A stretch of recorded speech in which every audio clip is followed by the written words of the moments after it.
So weather is only one of the factors that can affect the garden. There are actually 6 environmental factors that I watch which can affect the garden and its performance. So I track these factors every day to give my garden the best chance of survival and to produce a lot of food.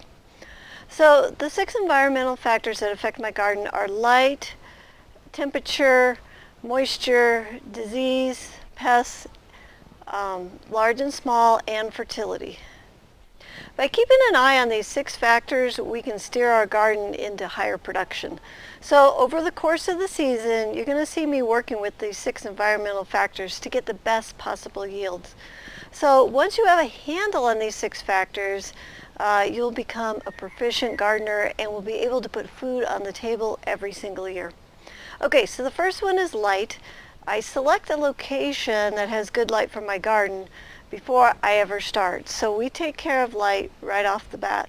Now the day length, that's also light, will affect the growth rate of the plants, but we have no control over the day length or the seasons. So we just have to work with what we have. Okay, number 2 is temperature. So I have covers for the plants if it's too cold, and I will use shade cloth for too hot in the summertime, so we can control that. In here we can get up to 106 degrees in the summer, but the key is to getting the plants to the extreme temperatures and knowing your forecast so that you have the right protection available to use. All right, number 3 is moisture. Keeping the garden watered is directly in our control. The secret soil mix, the sandy loam that we use, has really good drainage, and it's very hard to overwater these gardens or to waterlog these gardens with rain.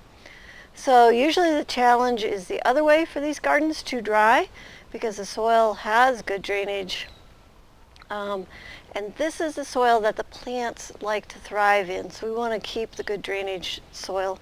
So I check the moisture in the garden every day, and if I have new seeds, I will check it in the morning and the evening too.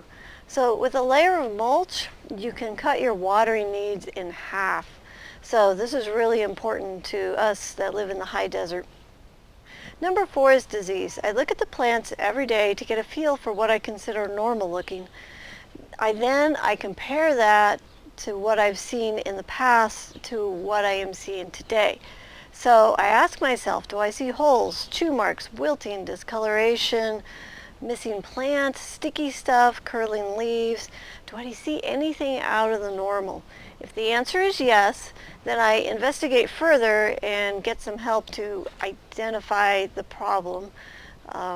So don't wait too long to get a problem solved.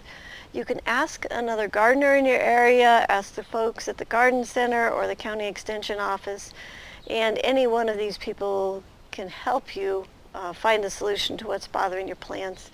And anyone who's enrolled in our garden courses can send pictures to us, and we can help you diagnose the plant problem. All right, number 5 is pests. And pests come in many sizes. So I use the same technique for pests as I do diseases. So I figure out what is normal looking, and I look for things that are out of normal. So I investigate to find out what the problem is. And if you're not seeing anything during the day, then go out at night with your flashlight. The garden is a whole nother world at night, and most bugs will eat your plants at night.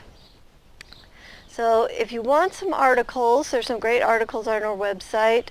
We have articles on pests, large and small. You can go to the farm's website at thelivingfarm.org if you want some more information on that. All right, number 6 is fertility. In order for the plants to grow at a high rate, they must have an ample supply of food. And because we're organic, we feed the soil microbes, and they in turn will feed the plants. So our job is to make sure there's enough nutrients for everyone to be happy. So if you pay attention to these 6 factors, your garden is going to have a much better chance of high production. If you want to learn how to grow $2,500 worth of organic produce with only a 15-minute a day commitment, sign up for the High Performance Garden Show. There are hundreds of episodes chock full of my best gardening secrets that I have learned over the last 3 decades. Go to thelivingfarm.org/high-performance-garden-show. It's free and online. Also, if you want to join the premier online community of people who grow food, medicine, and build resilient communities, join us today at thegrownetwork.com. Thanks so much for watching. May your garden be easy, fun, productive, and always organic.